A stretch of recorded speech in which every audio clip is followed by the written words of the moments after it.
Hello, this is Dr. Grande. Today I will offer an update on the case of Jessica Wongso. First I'll look at the background of this case, move to the timeline of the crime, then offer my analysis. Jessica Kumala Wongso was born on October 9, 1988 in Jakarta, Indonesia. When she was 16 years old, she moved to Sydney, Australia, where she studied graphic design in college. Eventually, she found a job as a graphic designer for an ambulance service. During her time in college, Jessica had become friends with a woman named Wayan Myrna Salahin, who went by the name Myrna. She had been born on March 30, 1988, so she was close in age to Jessica. The women had other factors in common. For instance, they were both from Indonesia and both members of wealthy families. Now moving to the timeline of the crime. On January 6, 2016, Jessica, Myrna, and another friend met at a cafe in the Grande Indonesia shopping mall in Jakarta, Indonesia. While seated at a table, Myrna had a seizure, lost consciousness, and died. Here is what the police found during the course of their investigation. On the day of the incident, Jessica arrived at the Grande Indonesia shopping mall at 2 p.m. Her plan was to meet Myrna and the other friend at 5 p.m. in a cafe. Jessica visited the cafe at 3:30 p.m. The police believe that Jessica was trying to find a table that was shielded from security cameras. She can be seen looking around as if she was trying to figure out where the cameras were located. 2 minutes later, at 3:32 p.m., Jessica went shopping in the mall, buying 3 bottles of liquid soap, which she carried in 3 large paper bags. At 4:14 p.m., she returned to the cafe. 4 minutes later, Jessica ordered 2 cocktails and a Vietnamese iced coffee. She had texted her friends over 3 hours earlier at 1 p.m. and asked if she could order their drinks in advance. At 4:24 p.m., the drinks were delivered to table number 54, the one that Jessica had selected. Jessica moved the menu holder to the end of the table and then placed the paper bags onto the table in a position obstructing the security cameras.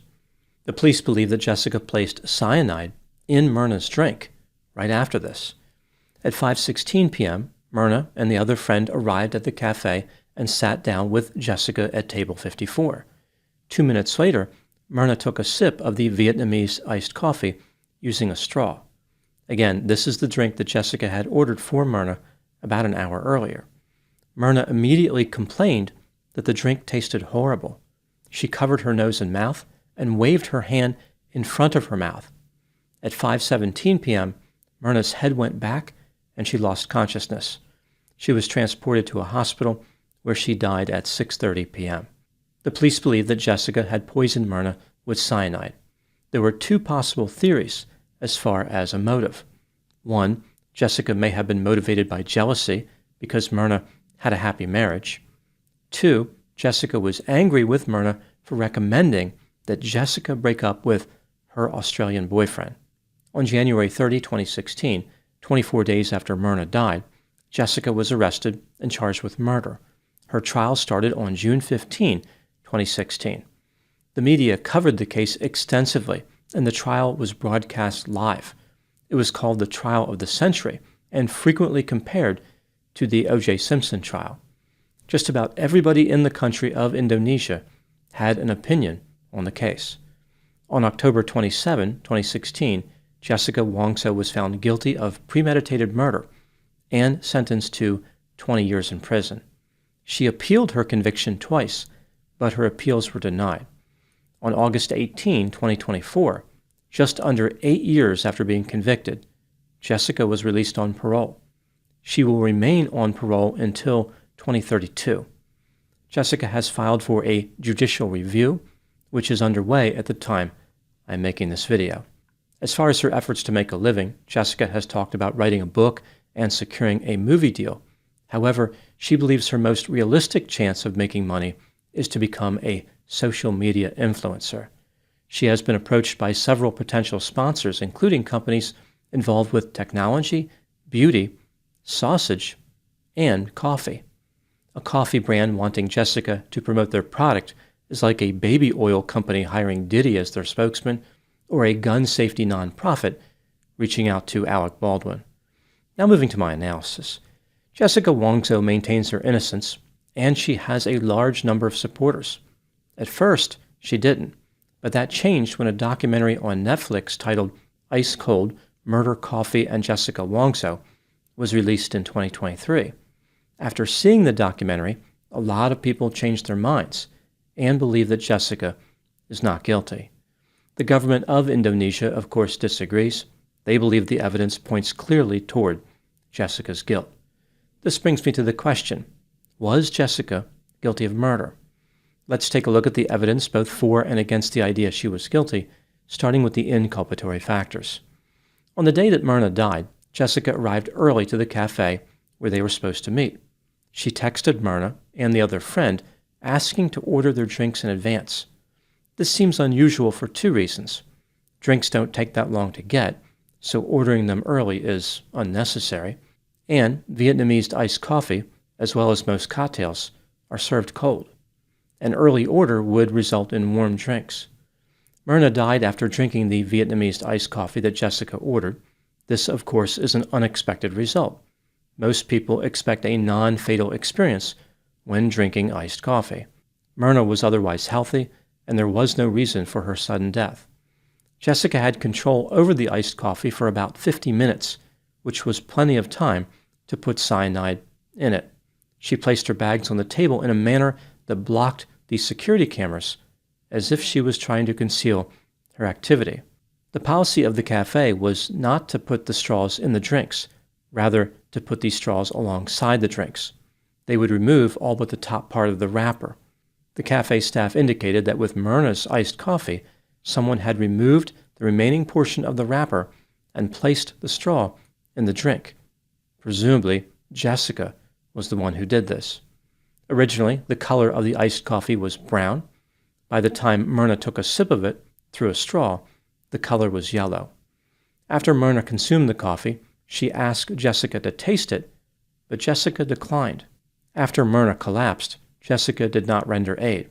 As other people were trying to help Myrna, Jessica asked the cafe manager, "What did you put in the drink?"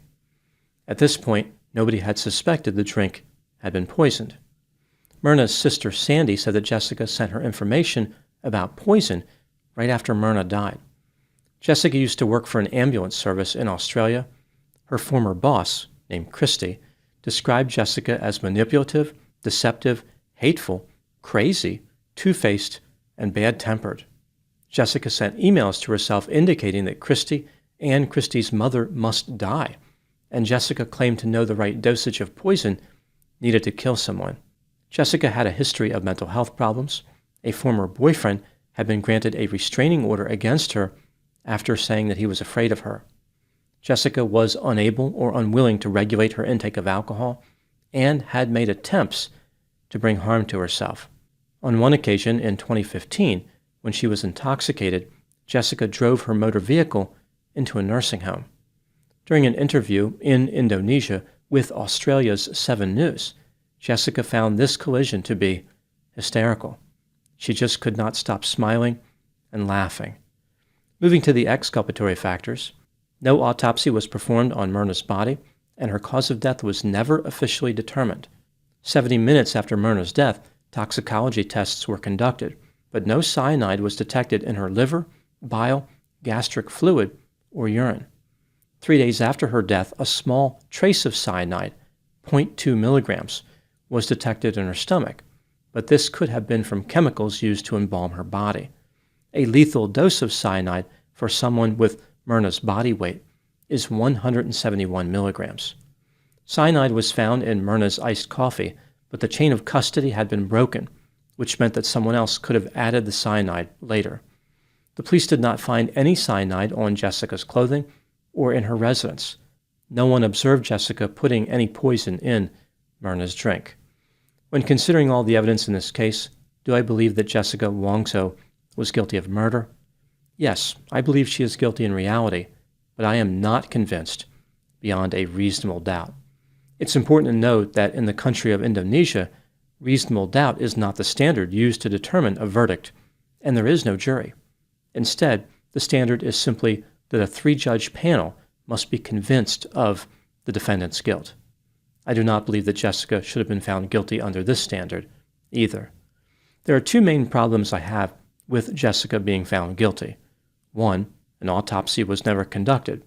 This is unacceptable.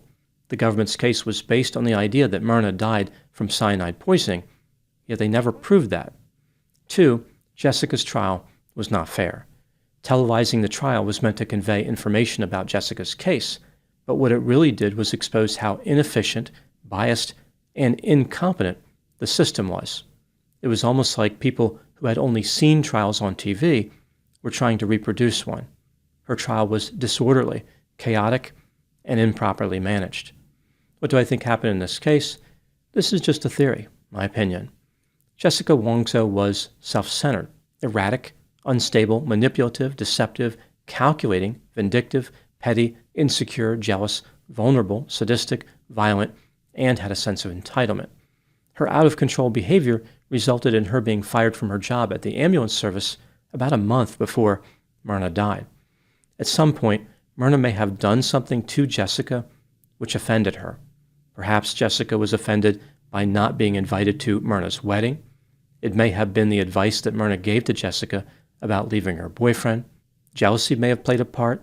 Myrna was happily married. Or perhaps Jessica was offended by something completely different, something so insignificant that Myrna had no way to know that anything was amiss. Whatever the motive, Jessica decided she was going to murder Myrna. This was to get revenge and to make Jessica feel better about herself.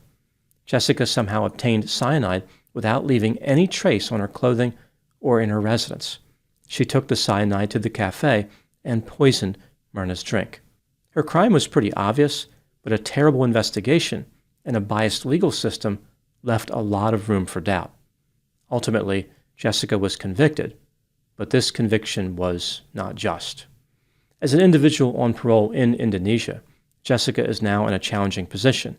She is not allowed to publicly declare her innocence as a condition of her parole, but clearly she wants to. Later, when she is permitted to do so, she will almost certainly tell the world about how her conviction was unjust. Jessica is also in a tough position as far as finding work, mostly because of the murder part. This has forced her into a career embraced by many people who misbehave. Social media influencer. I think the lesson in this case is how vindictiveness and jealousy can lead to the most horrible offenses, in part because the victim may not recognize the danger in time. There were only a few subtle clues that Myrna potentially could have picked up on. For instance, Jessica ordered the drinks in advance, the yellow color of the iced coffee, and the straw already being in the drink when she sat down. Many people would have done the same thing that Myrna did, trust that their friend was not trying to murder them. She was taken completely by surprise. Myrna died not knowing the truth about Jessica. However, her death showed the rest of the world Jessica's poisonous nature. Those are my thoughts on the case of Jessica Wongso. Thank you so much for watching. I'll talk to you soon.